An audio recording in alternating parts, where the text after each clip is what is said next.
Ini kita masuk ini kepada kitab ini Fathul Muin. Jadi seperti biasa sebelum kita meneruskan, kita lihat ini kepada apa yang kita sedang membicarakan di dalam ini bab zakat ini. Pada pengajian yang lepas kita masih membicarakan tentang zakat emas dan zakat perak. Dan juga sebelum ini kita membicarakan tentang zakat tijarah. Selepas itu penulis ini membicarakan tentang zakat perhiasan. Asalnya tidak ada zakat ini atas perhiasan, tidak ada zakat. Tapi dia akan membicarakan selepas ini boleh dikenakan zakat ini. Zakat perhiasan ini boleh dikenakan. Yang maksudnya perhiasan adalah apa? Jewelry. Kalau dalam bahasa Inggeris kita panggil apa? Jewelry. Yang ini dipakai, emas dan perak yang dipakai. Asalnya ini tidak ada zakat. Melainkan kalau sekiranya seseorang itu berlebihan. Kalau sekiranya seseorang itu berlebihan membeli emas ini sebagai misal, ia boleh dikenakan zakat. Ini akan disebutkan nanti, kita lihat kadar yang disebutkan oleh penulis. Apa yang dimaksudkan dengan israf? Dia akan sebut ini kadar ini. Tapi sebelum itu mungkin ini kita baca dulu. Tapi saya rasa sebelum ini tidak ada masalah ya. Saya rasa tidak susah apa yang kita telah bicarakan pada minggu yang lepas. Jadi insya-Allah kita pergi kepada bahagian yang kita sedang ini berada di dalamnya. Muka surat 8. Tamam.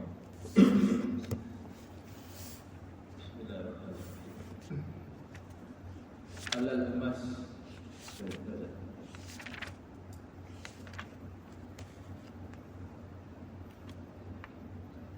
Nah, teruskan. Halal emas perak tanpa berlebih-lebihan bagi orang wanita, anak kecil secara ijma', dipakai untuk semacam gelang, keroncong, sandal dan kalung.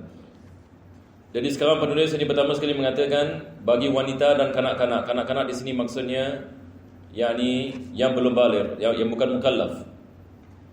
Dihalalkan emas dan perak ini bagi mereka. Ini berdasarkan dengan ijma'. Jadi asal seperti mana saya mengatakan tadi, asal perhiasan dihalalkan. Tetapi ada syarat. Syaratnya adalah tanpa israf, tanpa berlebih-lebihan. Ini yang akan disebutkan nanti. Jadi dia memberikan misal seperti apa? Seperti gelang. Begitu juga khal-khal. Khal-khal ini dia adalah apa kita mengatakan? Dia macam jewelry yang dipakai di kaki. Jewelry yang dipakai di kaki. Biasanya orang India memakai ini. Orang Melayu wallahualam jarang mungkin mereka memakai emas pada kaki. Ada tak kita nampak kat Singapura orang pakai emas ini pada kaki? Biasa kalau orang India ya, orang India tak ada orang boleh lawan mereka dalam memakai emas, sebab luar biasa. Melayu, saya rasa orang Melayu tidak boleh lawan orang India. Cina pun tak boleh lawan dengan orang India kalau bab ini memakai emas. Sebab mereka kalau memakai emas, lebih-lebih lagi kalau pengantin. Dan subhanallah, ini perkara yang sangat luar biasa. Dan saya maksudkan orang India lebih-lebih lagi yang tinggal di India. Sebab saya ada kenalan di sana. Jadi bila kita pergi dia punya pengantin, dia punya majlis kahwin, kita akan lihat. Jadi adat mereka begitu. Jadi mereka biasa apa mereka buat bila masa kahwin ini, mereka akan pinjam mas. Bayangkan pinjam. Jadi dekat sana boleh pinjam mas. Maksudnya pengantin yang ni nak bersanding. Jadi mereka meminjam emas. Ini maksudnya lepas majlis akan kasih balik. Dan jumlah emas ini kadang-kadang yang mereka memakai sangat banyak sekali. Sebab itu adalah kebanggaan ini bagi mereka. Ini adalah adat mereka di sana. Nah, saya mengatakan ini sebab saya pernah lihat. Dan saya pernah duduk ini bersama mereka. Dan saya mendapati ini adalah daripada yang ini adat mereka. Jadi mereka juga akan memakai ini khilkhal. Biasanya di Singapura kita tak lihat. Hatta pengantin, kita tidak lihat ini pengantin pakai khilkhal. Sebab biasanya kalau pengantin di India mereka memakai ini. Jadi dia adalah pakaian yang dipakai ini pada kaki. Atau tauq ini necklace ya, tauq. Yang dipakai ini di leher. Ini adalah misal yang dibagi perhiasan. Maka tidak ada zakat. Ini yang penulis mengatakan. Teruskan. Menurut pendapat yang lebih sahih, halal pula bagi mereka kain berbenang emas dan perak. halal bagi kaum wanita memakai mahkota sekalipun tidak biasa. Berkenaan dengan benang, adakah dibolehkan mereka memakai benang emas? Yani misalnya kita ada benang emas, yani mengikut pendapat yang asah ini dibolehkan. Yani maksudnya mereka menjadikan emas ini benang, dan mereka menjadikannya, yani masukkannya ini di dalam ini baju, maka asalnya dibolehkan. Melainkan kalau berlebihan, sama juga. Kalau dia berlebihan, maka hukumnya sama, tidak dibolehkan. Selepas itu berkenaan mahkota. Mahkota ini macam crown, macam queen, dibuat daripada emas, dibolehkan sebab ini adalah jenis perhiasan. Teruskan. Dan halal secara pasti kalung yang terdapat dinar terrantai. Demikian pula dinar-dinar yang dilubangi. Zaman dahulu mereka apa mereka buat? Mereka bila bikin rantai, mereka masukkan emas, mereka tebuk yang ni emas, lepas itu jadikan dia macam apa? Macam dia punya, apa dipanggil? Dalam English apa kita panggil dia? Pendant. Dijadikan ini sebagai pendant. Jadi mereka, sebahagian daripada mereka menggunakan dinar, duit dinar, mereka tebuk, lepas itu mereka letak ini di dalam mereka punya ini. Tapi niat mereka adalah perhiasan. Walaupun yang ini asal itu duit dinar, tetapi disebabkan yang ini niat mereka perhiasan, tidak dikenakan zakat. Nampak tak? Jadi asalnya emas, tetapi apabila digunakan sebagai perhiasan, maka dia mengambil hukum perhiasan. Teruskan. Kewajipan zakat tidak mengenai gelang, kalung dan sebagainya. Adapun yang berlebih-lebihan, maka tidaklah halal dipakai, seperti keroncong emas yang jumlah emas murni keduanya mencapai 20 mitkal. Okey, sekarang penulis membicarakan apakah yang dimaksudkan dengan berlebih-lebihan. Jadi kita nak kena buat sedikit kalkulasi di sini. Semua dah bersedia insya-Allah. Ini perkara yang penting ya. Jadi penulis ini beliau mengatakan pada asalnya tidak diwajibkan zakat bagi perhiasan. Betul ke tidak? Wanita memakai gelang, tidak wajib dia membayar zakat. Walaupun ini 100 gram ini sebagai misal, 100 gram gelang, ataupun dia punya necklace dan sebagainya. Ini kita mengatakan tidak diwajibkan zakat sebab ini dia niat perhiasan untuk memakai. Melainkan kalau sekiranya dia boleh lebih-lebihan. Apakah yang dimaksudkan dengan berlebih-lebihan? Beliau mengatakan misal seperti kalau dia memakai khilkhal ini apa, gelang ini di kaki ini, kalau ia sampai yakni kepada 200 misqal. 200 misqal berapa gram? Sebelum ini kita mengatakan 1 misqal 4 suku gram. 1 misqal. Jadi 20 misqal 20 nanti siap. 200 ya. 1 misqal 4 suku gram. 200 misqal. Sekarang kita ada 200 ya. Dia terjemahan apa yang mengatakan? 20. Salah 200 ya. Kita tambah lagi 1 O. 200 jadi misqal. Ya, bahasa Arabnya mi'ata misqal. Mi'ata 200. Yani 20 misqal ini sedikit. Kalau 20 misqal ini berapa? Yani nisab ini bagi zakat. Ini bukan saraf. Ini penulis yang sedang membicarakan berlebih-lebihan. Jadi dia ada 200 ini misqal. Jadi kalau 1 misqal 4 suku gram, 200 misqal ini berapa? Jadi 200 ini kita kali 4 and 1 quarter. Kita dapat 800 berapa? 820. 50. Jadi 850 gram. Jadi kalau seorang wanita memakai gelang kaki misalan, kedua-dua kakinya, sampai yang ini kepada 850 gram kena zakat. Ini sudah dia dah over. Dia sudah yang ini over. Jadi kadarnya adalah 850 gram. Syarah ini bagi kita Fathul Muin mengatakan diwajibkan dia mengeluarkan zakat kesemuanya. Yang ini 2.5% daripada 800 jadi 50 gram. Jadi kita tulis ini di situ.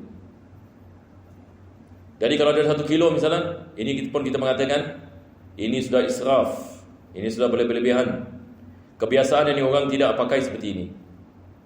Kebiasaannya orang tidak pakai ini seperti ini.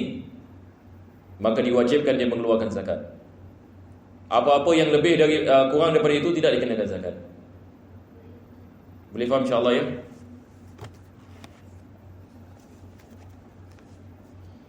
Dengan ini alhamdulillah kita dah habis membicarakan tentang zakat emas. Sekarang kita akan masuk ini kepada zakat makanan pokok. Ini adalah zakat tanaman ya. Tapi saya tak tahu kalau siapa-siapa ada soalan boleh tanya insya-Allah. Sebelum ini kita pergi kepada fasal yang seterusnya.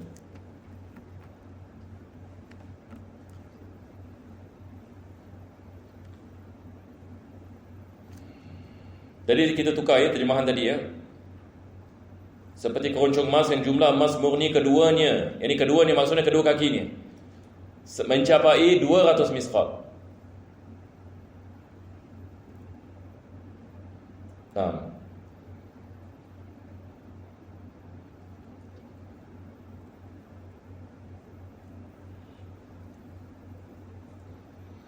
Zakat makanan pokok. Betul. Maka di sini dikenakan kewajipan zakat dan wajib atas orang-orang di atas Muslim merdeka. Jadi maksudnya diwajibkan mereka mengeluarkan zakat tersebut. Zakat makanan pokok. Dalam makanan pokok di waktu stabil, baik berupa biji-bijian seperti gandum, gandum merah, gandum putih, beras, jagung, kacang, jagung kecil, biji ful dan tangkasau. Jadi sekarang penulis ini mengatakan diwajibkan seseorang itu mengeluarkan zakat bagi tanaman, bagi makanan pokok. Jadi kita ada istilah ini makanan pokok. Makanan pokok maksudnya makanan yang dimakan pada hari-hari biasa. Terjemahan mengatakan di waktu stabil. Apa maksudnya? Sekarang kita di Singapura misalnya, kita tidak ada apa-apa peperangan ataupun famine. Jadi kebiasaan kita apa kita makan tiap hari? Kebiasaan kita apa kita makan tiap-tiap hari? Kita tiap-tiap hari memakan nasi. Kita di sini memakan nasi. Kita pergi tempat lain misalnya mereka memakan gandum. Yani tiap-tiap hari mereka memakan roti. Kita kalau pergi Delhi susah nak cari nasi. Sebab orang kat sana semua makan roti. Tiap-tiap hari roti. Tidak ada nasi sama sekali. Jadi ada tempat di dunia kalau kita pergi ke sana ini mungkin kita akan terperanjat. Sebab kita kat sini kita biasa memakan nasi. Tapi bila kita pergi yang kepada tempat-tempat yang seperti ini, kita baru tahu, oh rupanya orang kat sini semua yang dimakan roti. Pagi roti, petang roti, malam roti. Jadi ini adalah makanan pokok maksudnya. Staple, kalau dalam bahasa Inggeris kita panggil apa? Staple food. Jadi dalam mazhab al-Imam Syafi'i, ini berbeza dengan mazhab Hanafi ya. Dalam mazhab al-Imam Syafi'i, zakat tanaman hanya bagi makanan pokok. Jadi ini begitu gembira bagi orang bermazhab ini Syafi'i. Sebab kalau dalam mazhab Hanafi mereka tak bezakan. Semua kena keluarkan zakat. Tapi dalam mazhab Syafi'i hanya makanan pokok saja. Makanan yang pokok dalam keadaan biasa. Bukan dalam keadaan darurat. Sebab dalam keadaan darurat semua kita akan makan, betul ke tidak? Kalau famine misalnya, kalau ada berlaku famine di sebuah negara, yakni kalau tidak ada makanan, apa saja makanan boleh menjadi makanan pokok. Itu tak kira sebab itu bukan keadaan stabil seperti mana terjemahan mengatakan. Ini kita mengatakan keadaan ikhtiari. Dalam bahasa Arab ni kita panggil ikhtiari. Ikhtiari maksudnya seseorang itu memilih ini untuk memakan. Bukan ini paksaan. Yang ini seperti kita di Singapura kita makan beras, kita makan nasi, maka beras adalah makanan pokok. Satu orang kalau tanam beras dikenakan zakat ke atasnya. Satu orang ini tanam gandum dikenakan zakat ini ke atasnya. Begitu juga dengan jagung. Ada sebahagian tempat di Afrika makanan pokok mereka jagung. Tiap-tiap hari jagung. Tiap-tiap hari jagung. Dan mereka menanam ini jagung di mana-mana. Sebab tempat itu memang mana-mana yang boleh tanam jagung, maka ia menjadi makanan pokok mereka. Jadi bagi mereka adalah jagung. Ada sebahagian yang di tempat full, makanan pokok mereka full. Sebahagian yang di negeri Arab, mereka punya makanan pokok adalah kacang pul. Pagi makan kacang pul, petang ini makan kacang pul, malam pun makan kacang pul. Maka ini dikenakan zakat. Dikenakan zakat. Jadi lain tempat lain makanan pokok. Lain tempat lain. Jadi tiap-tiap makanan tiap-tiap makanan yang dimakan sebagai makanan pokok diwajibkan kita mengeluarkan zakat. Tetapi sayur-sayuran tidak diwajibkan zakat. Satu orang ini tanam tauge misalnya. Kita mengatakan, adakah tauge makanan pokok? Tidak. Tauge ini dimakan bersama makanan pokok. Betul ke tidak? Yang ini biasa bila kita makan nasi, lepas itu kita ada sikit apa? Sayur-sayuran. Betul ke tidak? Maka ini tidak dikirakan sebagai makanan pokok. Dia adalah dikirakan ini sebagai sampingan, makanan sampingan. Ini tidak dikenakan zakat. Begitu juga dengan buah-buahan. Melainkan dua jenis buah-buahan. Ini akan disebutkan nanti. Kurma dengan anggur. Selain daripada itu, buah-buahan ini tidak ada zakat. Jadi penulis ini dia memberikan beberapa misal makanan pokok. Jadi dia mengatakan gandum merah, gandum putih. Ini gandum ini kita tidak membezakan warnanya, sama ada merah ataupun putih ataupun hitam, wallahu alam. Semua yang ini dikenakan zakat. Beras, jagung kacang, jagung kecil, biji ful dan daksha. Ini semua ada jenis ini makanan yang dimakan sebagai makanan yang ini pokok. Nah, teruskan. Mahupun berupa buah-buahan seperti buah kurma dan anggur yang mencapai jumlah semuanya 5 wasa. Jadi dalam mazhab Syafi'i kita hafal ini. Hanya diwajibkan zakat tanaman bagi makanan pokok dan buah-buahan merupakan kurma dengan anggur, itu saja. Senang. Selain daripada kurma dengan anggur tidak ada zakat. Satu orang tanam apple, tidak ada zakat. Tanam durian, tidak ada zakat. Tanam buah zaitun, pendapat mu'tamad tidak ada zakat, walaupun kita ada khilaf. Pendapat qaul qadim mengatakan diwajibkan zakat zaitun, tapi pendapat jadid mengatakan tidak diwajibkan. Jadi hanya yang ini kurma ini dengan anggur, termasuk kismis. Yang ini kismis asal daripada anggur. Dan tamar ini asal daripada kurma yang basah. Ini semua diwajibkan kita mengeluarkan zakat, tapi dengan syarat sampai kepada nisab. Dari nisab ini bagi zakat tanaman dan zakat buah-buahan dia adalah 5 ausuk. 5 ausuk ini kita sekali lagi nak kena buat kalkulasi berapa kilogram ini. Ini berdasarkan dengan hadis Nabi sallallahu alaihi wasallam. Tidak ada zakat sehingga ia sampai ini kepada 5 ausuk, maka ini adalah nisab. Jadi nisab ini bagi zakat tanaman tak sama dengan nisab bagi zakat emas dan perak. Jadi bagi tiap-tiap jenis kita ada nisab ini yang berbeza. Nanti kita akan membicarakan zakat binatang pula. Zakat binatang pun ada nisabnya yang berbeza. Nah, kita baca dulu. Yang mencapai jumlah semuanya 5 wasa. Iaitu tertakar 300 syak. Sa'. Satu sak equals to 4 mon. 4 mon. Satu sa' dia adalah 4 mon. Ini penting ya. Sa' ini zakat fitrah diwajibkan kita membayar satu sa'. Dia adalah 4 mon. Apakah yang dimaksudkan dengan mon? Mon ini dia asal daripada perkataan maddah. Maddah ini kita melakukan begini. Jadi kalau kita ambil gandum misalnya, saya ambil gandum dengan 2 tangan saya begini. Ini adalah 1 mon. Ini adalah 1 mon. Jadi timbangannya di dalam lingkungan 500 gram hingga ke 700 gram. 1 mon. Jadi dia berbeza-beza. Kalau 1 mod beras berbeza dengan 1 mod gandum, sebab density tak sama kan. Jadi sekarang ini bila kita melakukan ini mod begini, letaklah kita mengatakan 500 gram ataupun yang ini 600, ada sebagian kitab mengatakan 700 gram. Kalau kita letaklah untuk kita nak senang calculation ni 500 gram ini misalnya. 1 mod 500 gram. Jadi 1 sa' berapa? 1 sa' 2 kilo. Ini yang kita bayar zakat fitrah. Jadi zakat fitrah kalau kita mengatakan 2 kilo beras ini berapa? Dia pun kena lihat ini beras ini jenis macam mana. Kalau beras ini basmati, biasa beras basmati kita beli 5 kilo berapa satu? Letaklah 5 kilo berapa? $20 kan? $20 ada ke? Kalau 5 kilo ini $20, jadi 1 kilo berapa? 1 kilo $4. Jadi 1 sa' 2 kilo. Jadi $8. Jadi daripada situ kita dapat harga bagi 1 sa', yang ini untuk dikeluarkan dalam zakat fitrah. Tapi biasanya kita keluar $10 ke, kan untuk satu orang ke, ataupun yang ini kurang daripada itu. Jadi 1 sa' 4 mod. Kalau kita mengatakan 1 mod 500 gram, 1 sa' berapa? 2 kilogram. Dan satu wasak ini berapa? Dia mengatakan 5 wasak apa? 5 wasak 300 sa'. Sekarang kita nak kena times. 300 kali 2 kilogram. Berapa kita dapat? Kita dapat 600 kilogram. 600 kilogram ini adalah khamsatu awsuq. 5 yang wasak. Jadi apabila saya ada tanaman, misalnya kalau kita ada tanaman beras ini, misalnya kita tanam beras. Lepas itu bila kita harvest, kita timbang. Berapakah dia punya weight? Jadi 600 kilogram ini dia mesti timbangan beras, tak termasuk dia punya qishar. Dalam bahasa Arab kita panggil qishar.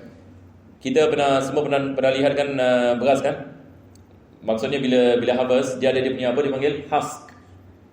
Beras ini dia ada dia punya husk. Jadi bila kita melakukan timbangan, kita 600 gram ini bukan maksudnya beras dengan husk, tetapi kalau kita keluarkan husk daripada beras, maksudnya beras sahaja berapa timbangan?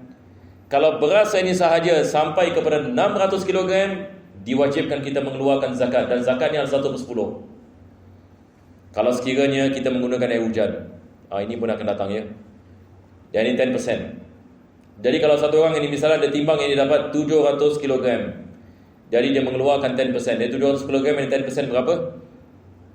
70 kilo. Jadi zakatnya adalah 70 kilo. Tapi kalau dia timbang bersama husk, yang ini kita mengatakan half-half. Yang ini sekarang ini misalnya dia mengatakan, bila saya timbang saya punya harvest, saya timbang ini bersama husk. Biasanya husk ini dia ambil separuh. Jadi kalau dia punya timbangan 1200 kg, maksudnya dia punya beras ada 600 gram, sebab yang separuh adalah dia punya husk. Boleh insyaAllah? Boleh kita faham? Sama juga dengan gandum. Gandum pun ada dia punya apa? Dia punya husk. Jadi bila kita melakukan timbangan, kita membicarakan timbangan hanya beras sahaja. Timbangan ini hanya gandum saja berapa. Dia sampai ini kepada 5 wasak ke tidak sampai kepada 5 wasak. Daripada situ kita dapat mengetahui sama ada diwajibkan kita mengeluarkan zakat ataupun tidak. Okey, kita teruskan dulu. Satu sok sama dengan 4 pad. Satu mud equals to 1/3 liter. Ini kita ada istilah rital. Rital ini adalah perkiraan zaman dahulu ya. Dia bukan liter yang zaman sekarang, bukan ya. Tapi ini adalah rital, perkiraan yang digunakan pada zaman dahulu. Zaman sekarang kita sudah tidak menggunakan ini lagi. Mana-mana di dunia kita pergi hari ini, sama ada dia pakai ounce, dia pakai gram, dia pakai kilo. Betul ke tidak? Hari ini kita pergi negeri Arab, kita mengatakan apa itu satu rital, ini mungkin orang pun tidak mengetahui. Sebab ini sudah tidak digunakan lagi. Ini semua perkiraan yang pada zaman dahulu. Hari ini sa' pun orang tidak gunakan sa'. Ada tak kita pergi pasar, kita mengatakan berikan saya 1 sa' beras ya. Orang tak faham ni, apa yang ni awak mengatakan 1 sa'. Sebab segala-galanya ini dijual dengan timbangan. Hatta di negeri Arab, kita pergi negeri Arab ini pun yang menggunakan gram dengan ini kilogram pada zaman sekarang. Jadi timbangan ini telah yang ini berubah. Ayo. Dalam keadaan bersih dari jerami dan kulit yang biasanya tidak turut dimakan. Tidak turut dimakan. Jadi misalnya khas tadi. Sekarang kita menanyakan beras ini bila dia ada di khas, adakah kita makan khasnya? Kita kalau harvest padi, kita kalau nuai padi kan kita dapat dia punya hasil daripada beras, padi. Adakah kita memakan dengan daunnya sekali ataupun kita buang? Kita ambil beras tapi kita buang dia punya khas, betul ke tidak? Maka ini kita tidak boleh termasuk dalam timbangan. Itu cerita. Ini tidak boleh termasuk dalam timbangan, melainkan kalau kita memakannya. Melainkan seperti makannya, seperti kacang pul. Kacang pul ini kalau kita lihat pul, dia ada dia punya apa kita makan kulit dia. Tapi kulitnya juga kita memakannya. Dia ada kulit sedikit tipis. Ini tidak ada masalah, kita timbang bersama kulitnya. Sebab kita memakan kulitnya. Tetapi berbeza dengan gandum, berbeza dengan beras. Kita tidak memakan yang ini daripada husk. Jadi apabila kita melakukan timbangan, kita tidak boleh memasukkan kulitnya dalam timbangan. Boleh faham insyaAllah ya? Nah, teruskan. Dalam hal ini, ketahuilah bahawa padi yang disimpan berserta kulitnya yang tidak turut dimakan, Kewajipan zakatnya adalah bila telah mencapai 10 wasak. Kenapa 10 wasak? Sebab 5 adalah bagi padi, 5 bagi husk. Sebab ni kalau kita melakukan timbangan bersama kulitnya. Kalau kita melakukan timbangan ini bersama kulitnya, kalau kita mengatakan kulitnya timbangannya sama seperti isinya. Jadi sekarang nisabnya adalah 10 wasak. Kenapa?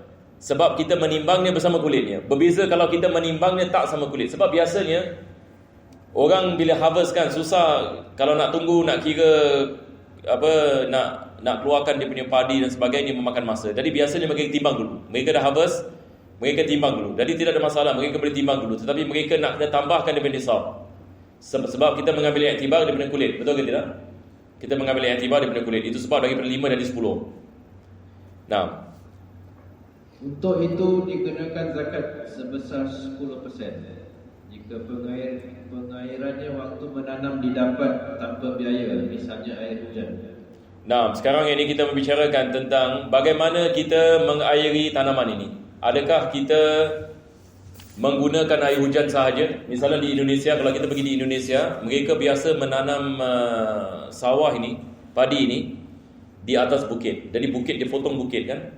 Dia potong yang ini bukit, lepas itu dia tanam ini sawah di situ. Dan biasanya tempat ini Masya Allah tiap-tiap hari hujan. Tiap-tiap hari hujan, dia dekat ini dengan awan. Jadi mereka tak perlu yang ini nak airi. Mereka hanya biarkan saja. Dia dah tanam padi, selepas itu dia biarkan. Sebab tiap-tiap hari hujan. Tak perlu yang ini nak susah payah. Tiap-tiap hari nak kena angkat air baldi daripada bawah, misalnya nak ini pergi tuang ini ke atas. Sebab mereka mengetahui ini natural. Sebahagian tempat di Indonesia memang semula jadi. Mana-mana hatta di belakang rumah dia pun orang tanam sawah padi. Saya pernah pergi di Indonesia, di sebuah tempat di Indonesia, mereka menanam padi di belakang rumah. Yang ini mereka tak pergi pasar.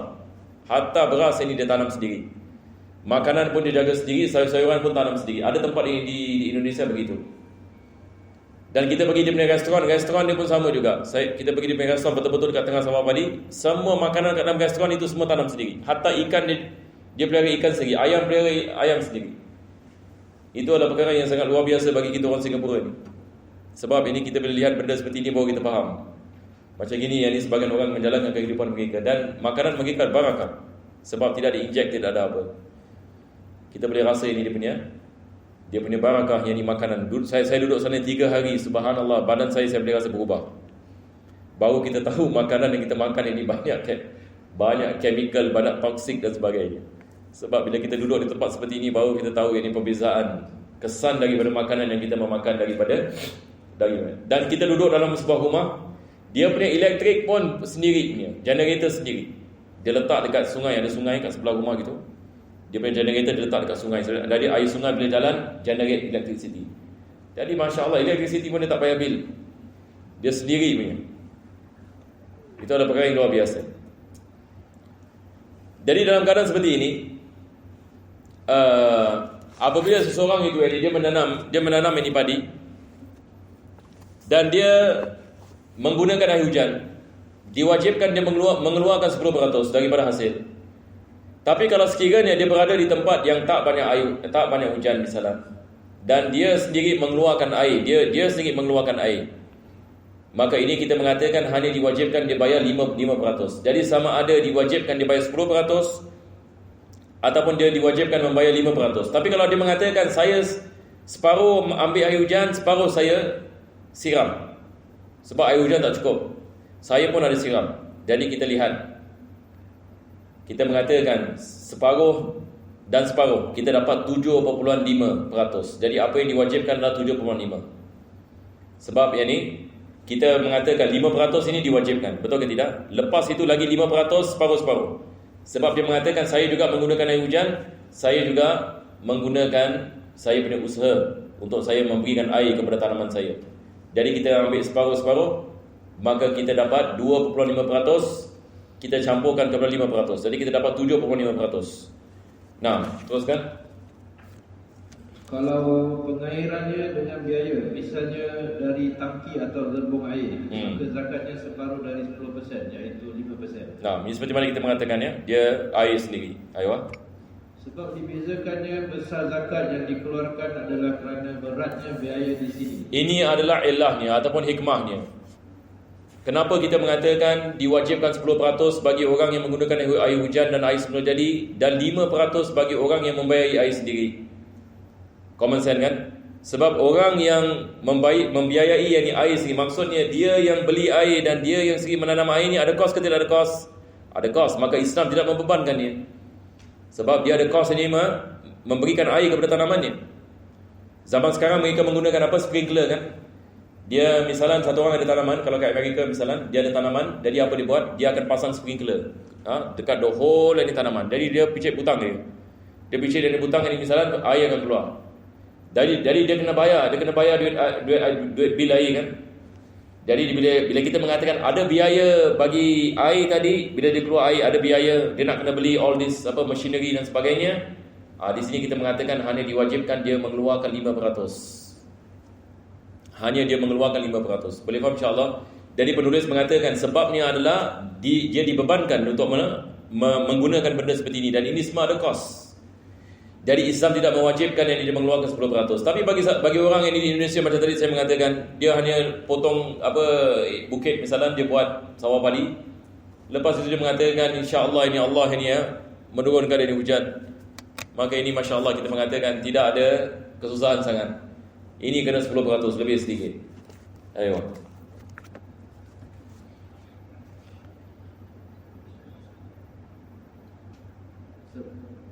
Sedang ringan biayanya untuk yang di atas.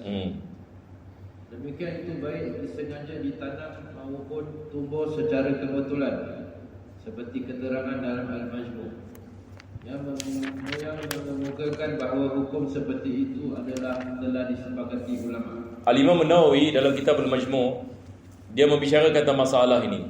Sebab penulis ini mengatakan kadang-kala kita ada tanah.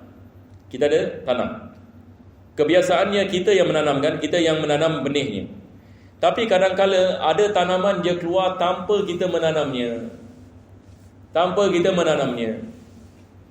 Mungkin ada binatang ini misalnya mengambil ini benih, lepas itu terjatuh ini di tanah yang kita miliki sebagai misal, lama-lama ia mengeluarkan tumbuhan.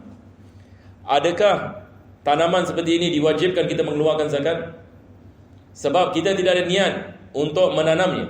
Dia tanam dengan sendirinya, dia tumbuh dengan sendirinya. Boleh faham insya-Allah? Jadi penulis di sini mengatakan tanaman ini ada dua jenis. Jenis yang pertama adalah tanaman yang kita sengaja menanamnya. Lagi satu jenis tanaman yang kita tidak sengaja tanamnya. Boleh faham insya-Allah? Al-Imam An-Nawawi mengatakan dua-dua wajib zakat. Al-Imam An-Nawawi mengatakan dalam kitab Al-Majmu', dua-dua diwajibkan zakat. Tapi di sini penulis ini mengatakan ada khilaf, tetapi yang mengatakan tidak diwajibkan adalah pendapat yang lemah. Pendapat yang dipakai adalah pendapat Imam Nawawi, yakni semua diwajibkan zakat. Sama ada kita menanam dengan niat ataupun tanpa niat. Tanpa niat ini maksudnya dia tumbuh dengan sendirinya. Ada orang ini dia misalnya dia tak tanam apa-apa, tapi tiba-tiba dia lihat tanamannya tumbuh. Ini boleh berlaku.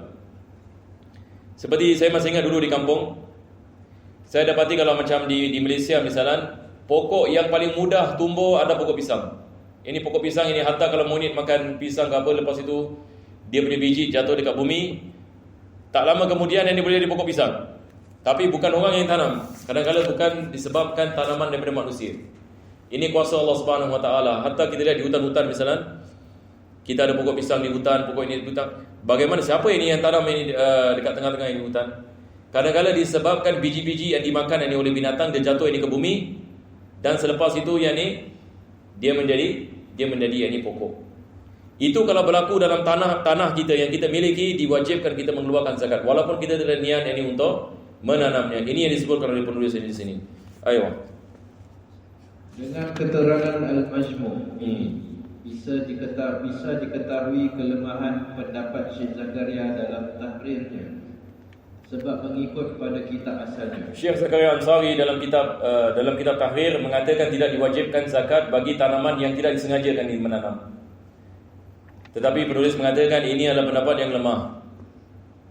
Nah, untuk kewajiban zakatnya disyaratkan hendaknya ditanam oleh pemilik atau wakilnya. dan bererti tidaklah wajib dikeluarkan zakatnya untuk yang tumbuh dengan sendiri atau yang ditanam oleh orang lain tanpa seizin pemiliknya. Nah, begitu juga dengan orang yang menanam tanpa izin pemilik tanah. Ada orang yang ditanam, pemilik tanah tidak mengetahui. Syekh Zakaria mengatakan tidak diwajibkan zakat, tapi ini pendapat yang lemah. Pendapat yang dipilih adalah diwajibkan zakat walaupun tanpa izin kita. Ada orang hamba Allah pergi tanam di atas tanah kita, keluar yang kita tumbuh-tumbuhan. Adakah diwajibkan kita mengeluarkan zakat? Wajib. Sebab ini kita memilikinya. Sebab kita memilikinya. Nah, Satu jenis tidak bisa dikumpulkan dengan jenis lainnya guna menyempurnakan jumlah nisab. Lain halnya macam-macam kualitas dalam satu jenis, maka dapat dikumpulkan. Di sini penulis mengatakan kalau kita ada dua jenis yang berbeza tidak dikumpulkan. Apa maksudnya? Misalnya saya ada tanah, saya tanam beras dan saya tanam gandum. Saya tanam beras dan saya tanam gandum. Lepas itu saya dapat hasil 350 kg daripada tanaman padi dan 350 gram daripada tanaman gandum. Adakah maksudnya saya campur 350 kg dengan 350 kg dari 700 kg. Lepas itu kita mengatakan wajib kita keluarkan zakat sebab telah sampai kepada 5 unsur? Tidak. Kenapa? Sebab ini adalah jenis yang berbeza. Beras adalah jenis yang lain, gandum adalah jenis yang lain. Tapi kalau saya tanam beras basmati dekat tanah saya, lepas itu saya tanam ini beras harmoni, lepas itu saya tanam ini beras apa lagi? Apa lagi jenis beras? Kita ada beras ini basmati, lepas itu beras ini harmoni, lepas itu tak tahu lagi satu beras misalnya. Adakah boleh saya mengatakan, oh ini beza, ini basmati, saya tak boleh campurkan dengan harmoni, harmoni tak boleh campurkan dengan beras Thailand sebagai misal? Kita mengatakan tidak, ini bukan jenis, ini adalah nau ini adalah kita mengatakan daripada family yang sama. Jadi semua dicantumkan. Jadi kalau beras basmati saya dapat 300 kg, beras harmoni 300 kg, beras Thailand 300 kg. Jadi macam mana saya nak keluarkan zakat? Saya keluarkan zakat 900 kg. Dikumpulkan. Ini yang dimasukkan dikumpulkan. Jadi kita membezakan di antara jenis dengan jenis, tetapi kita mengumpulkan yang sama.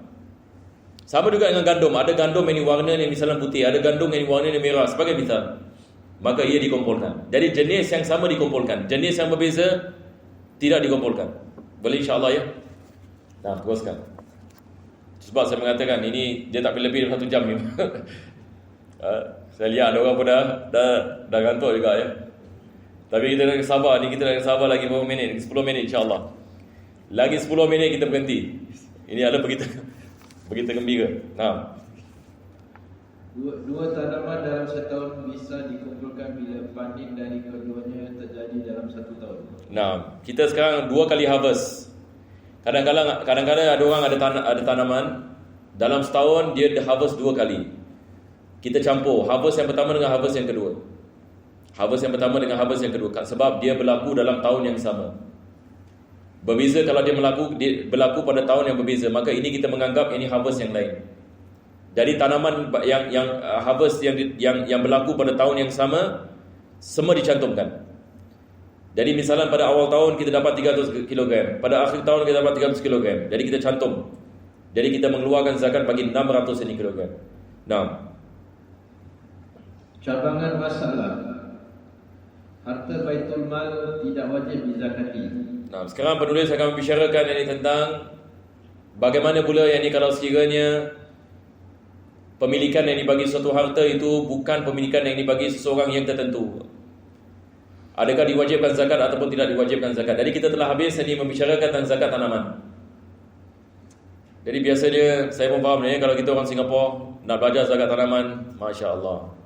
Kita dalam hati pun kita menanyakan, kenapalah saya belajar bab ini? Sebab bila lah kita nak melakukan tanaman. Sekarang ini kita dah habis ini zakat tanaman. Sekarang ini kita masuk ini kepada kita nak faham bagaimana kita nak menentukan sama ada zakat diwajibkan tidak diwajibkan bagi harta yang dimiliki oleh yang tidak dimiliki oleh seseorang ataupun jamaah yang tertentu. Seperti apa? Seperti Baitul Mal. Sekarang kita menanyakan soalan, Baitul Mal ini milik siapa? Baitul Mal milik siapa? Kita mengatakan Baitul Mal adalah milik muslimin wal muslimat. Ini kita mengatakan tidak khusus ini pemilikannya, tidak ada zakat. Tidak ada zakat. Jadi zakat ini mesti ada pemilikan yang khusus. Siapa memiliki harta ini? Kalau kita mengatakan harta ini tidak ada orang memilikinya, dia adalah milik yang umum, ini kita mengatakan tidak ada zakat. Duit masjid misalnya, siapa memiliki ini duit masjid? Tak ada orang. Betul ke tidak? Ini kita mengatakan tidak ada zakat. Tapi kalau kita mengatakan ini adalah milik fulan bin fulan, khalas, kita mengatakan diwajibkan zakat. Nah, kita baca dulu. Demikian pula hasil dari barang wakafan, misalnya pohon kurma, bumi yang diwakafkan untuk kepentingan umum, misalnya untuk orang-orang fakir, para ahli agama dan masjid-masjid, kerana tidak tertentu pemiliknya. Nah, begitu juga kalau sekiranya kita tanah yang wakaf, tanah yang wakaf, diwakafkan, kita mengatakan diwakafkan untuk siapa? Dia mengatakan tanah ini dan hasil ini tanah ini semua diwakafkan bagi fuqara dan masakin, orang fakir dan miskin. Jadi hasil daripada bumi ini semua diberikan daripada fakir dan miskin. Kita mengatakan tidak ada zakat. Tidak ada zakat. Begitu juga dengan masjid-masjid. Apa sebabnya dia mengatakan li'adami ta'ayyunil malik? Jadi kita underline ini. Sebab ini kita tidak ada pemilikan yang khusus. Itu ceritanya. Kita tidak ada pemilikan yang khusus. Apabila kita tidak ada pemilikan yang khusus, tidak diwajibkan zakat. Sebab dia ada pemilikan yang umum. Ini adalah dia punya illah. Kita mengatakan dia punya sebab. Ayo. Wajib dikeluarkan zakat hasil dari barang yang diwakafkan kepada orang tertentu atau jemaah tertentu. Nah, ini berbeza. Sekarang satu orang ini dia mengatakan saya mewakafkan harta ini bagi Zaid dan keluarganya. Oh, di sini kita mengatakan sudah ditentukan pemiliknya. Maka ini kita mengatakan diwajibkan dia mengeluarkan zakat sebab ia diwakafkan kepada orang yang tertentu dan jamaah yang tertentu, yakni anak-anaknya dan keturunannya sebagai misal. Ini kita mengatakan diwajibkan mereka mengeluarkan zakat. Diwajibkan mereka mengeluarkan zakat bagi harta itu apabila sampai kepada haul dan nisab. Sebab ini adalah pemilikan yang tertentu, yang khusus. Ayo. Misal kepada putra-putra Zaid. Demikian disebutkan An-Nawawi dalam Al-Majmu'. Dari Al-Imam An-Nawawi yang menyebutkan perkara ini. Kalau sekiranya sesuatu itu diwakafkan bagi orang yang tertentu, diwajibkan dia mengeluarkan zakat. Berbeza kalau ia diwakafkan kepada umum, seperti mana tadi penulis mengatakan, diwakafkan bagi fuqara dan masakin, fakir dan miskin, ini tidak dikenakan zakat. Tapi kalau diwakafkan kepada Zaid, diwakafkan kepada ahli keluarganya, dikenakan zakat. Sebab kita mengetahui pemilikan siapa yang mendapat manfaat. Ayo. Sebagian ulama mengeluarkan fatwa bahawa barang wakaf untuk imam masjid atau guru adalah wajib dikeluarkan zakatnya. Ini kita dah ada pay attention sikit tapi saya pun tak tahu antum dah bersedia? Boleh tahan lagi? Ini memerah otak sikit masalah ni. Jadi kita sabar insya-Allah. Lagi 5 minit. Anggaplah ia sebagai ibadah. Sekarang penulis tadi dia mengatakan kita ada masalah, ada khilaf sedikit tentang perkara ini. Sekarang misalnya satu orang ini, misalnya dia mewakafkan bagi imam-imam masjid ini, yakni tiap-tiap orang yang menjadi imam akan mendapatkan harta daripada tanah wakaf ini. Adakah ini pemilikan yang khusus ke bukan pemilikan yang khusus? Tadi kita mengatakan kalau harta itu diwakafkan kepada Zaid dan anak-anaknya, kita mengatakan ini adalah pemilikan yang khusus. Tapi bagaimana kalau kita mengatakan ia diwakafkan bagi imam bagi masjid ini? Maksudnya dia bukan imam yang khusus. Sesiapa saja yang menjadi imam di masjid ini mendapatkan bahagiannya daripada harta wakaf itu. Jadi sekarang kita mengatakan adakah dikenakan zakat ke tidak dikenakan zakat? Untuk kita menjawab soalan ini, kita nak kena menjawab ini soalan, adakah ini pemilikan khusus ataupun bukan pemilikan yang khusus? Adakah kita mengatakan tiap-tiap imam mendapat manfaat daripada harta ini? Adakah kita perkataan tiap-tiap imam ini milik yang khusus ke bukan milik yang khusus?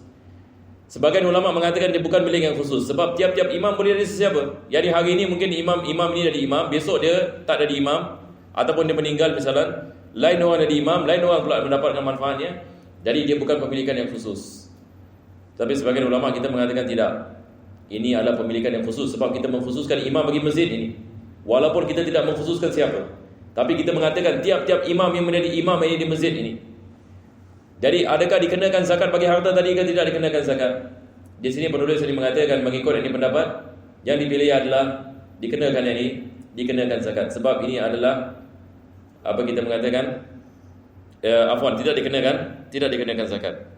Sebab ini bukan pemilikan yang khusus. Kita baca dulu. Guru kita berkata, menurut pendapatnya Aujah, bukanlah begitu kerana yang dimaksud dengan pewakafannya adalah kepentingannya, yakni kepentingan imam atau guru, bukan imam atau gurunya itu sendiri. Nah, ini pendapat dari Syekh Ibn Hajar. Ini maksudnya dia mengatakan di sini tidak diwajibkan. Sebab ini bukan pemilikan yang khusus. Dia bukan dari pemilikan yang khusus bagi seseorang, tetapi dia adalah bagi tiap-tiap orang yang menjadi imam tadi ataupun mengambil position itu. Jadi dia adalah umum, bukan khusus. Maka tidak diwajibkan dia mengeluarkan zakat bagi harta yang diwakafkan bagi imam masjid tadi. Boleh insya-Allah. Jadi saya rasa lebih baik kita berhenti di sini ya, supaya insya-Allah minggu depan kita masuk kepada peringatan. Ini juga misal yang memerlukan kita konsentrasi sedikit. Lebih baik kita berhenti di sini dan tidak sambung. Sebab yang akan datang pun memerlukan kita konsentrasi sedikit ya. Jadi minggu depan bila kita datang, minumlah air lebih sedikit. Kena sabar sedikit ya. Ada siapa ada soalan?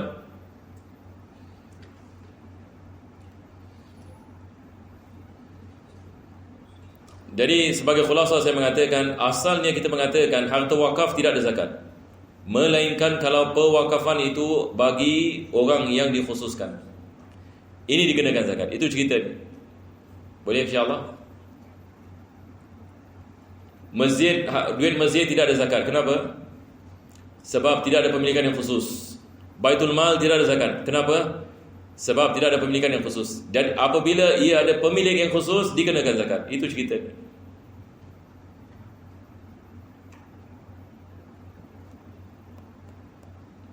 Kalau satu orang itu misalnya dia mewakafkan sesuatu untuk anak yatim. Untuk anak yatim, dia mengatakan harta ini diwakafkan untuk anak yatim. Kena zakat ke tidak kena zakat? Tidak kena zakat. Sebab ini kita mengatakan umum. Betul ke tidak?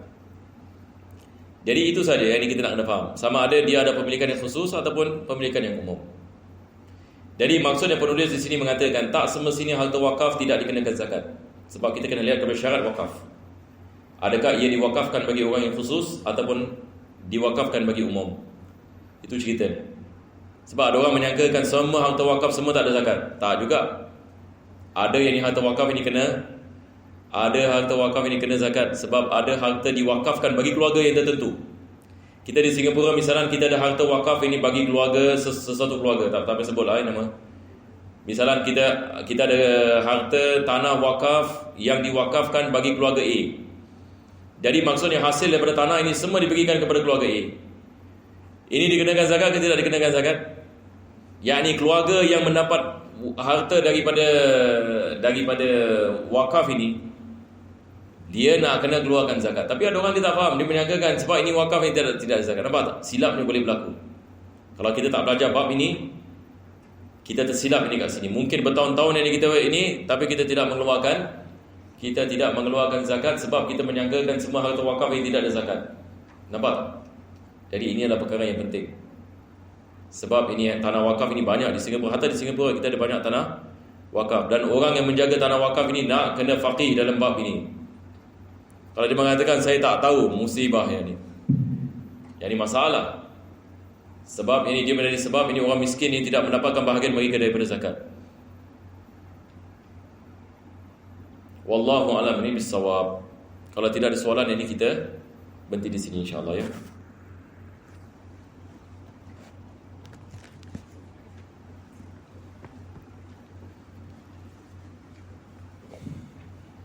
Jadi bagaimana? Kita baca juga. Ke surat 97.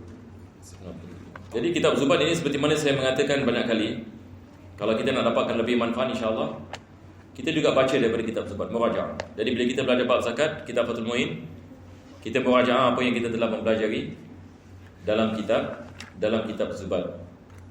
Jadi ia akan menguatkan lagi kita punya ingatan kita insya-Allah. Jadi maksud daripada kita baca kitab Zubat ini adalah dalam masa yang sama kita murajaah.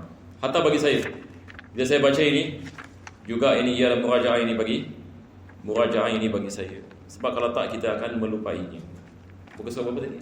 97. Ayo. Difa'u 20.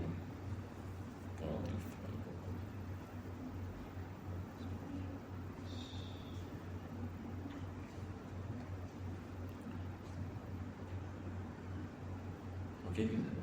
Bismillahirrahmanirrahim.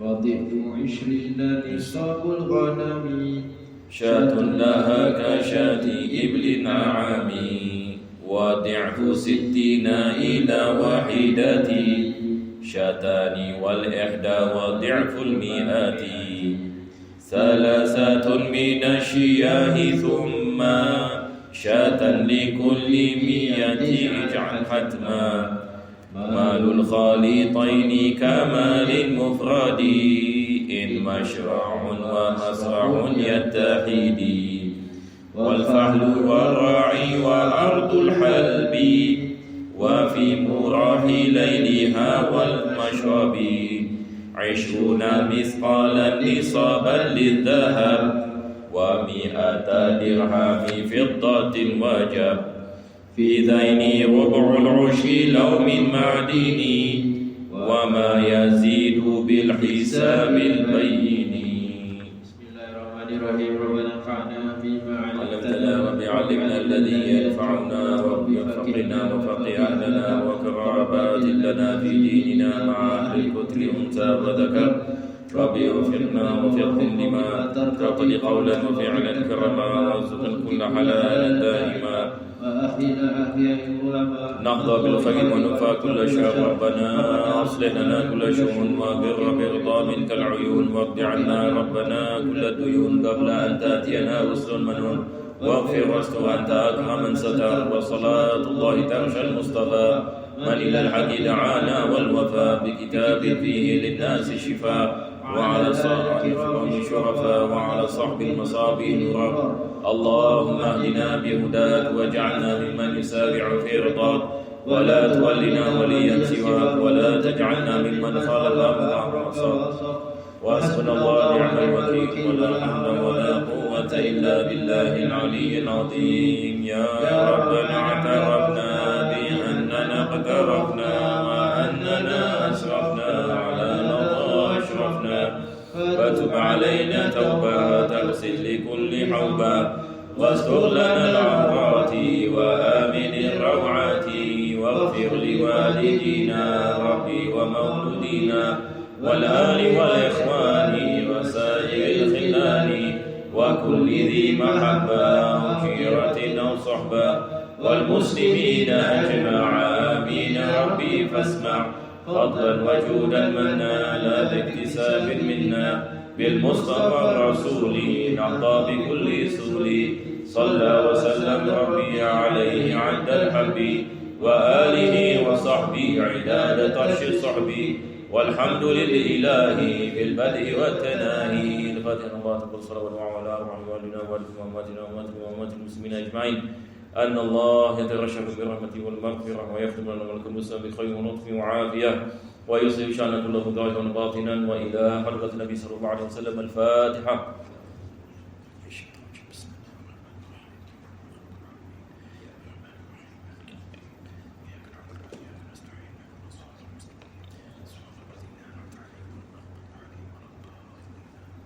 ربنا تقبل معنا انك تسمع علينا وتب علينا انك تتواب الرحيم واختم بصالحات اعمالنا واجرنا الله يا كريم بفضل سبحان ربك بالعزه عما يصفون وسلام على المرسلين الحمد لله رب العالمين تقبل الله منكم السلام عليكم ورحمه الله وبركاته.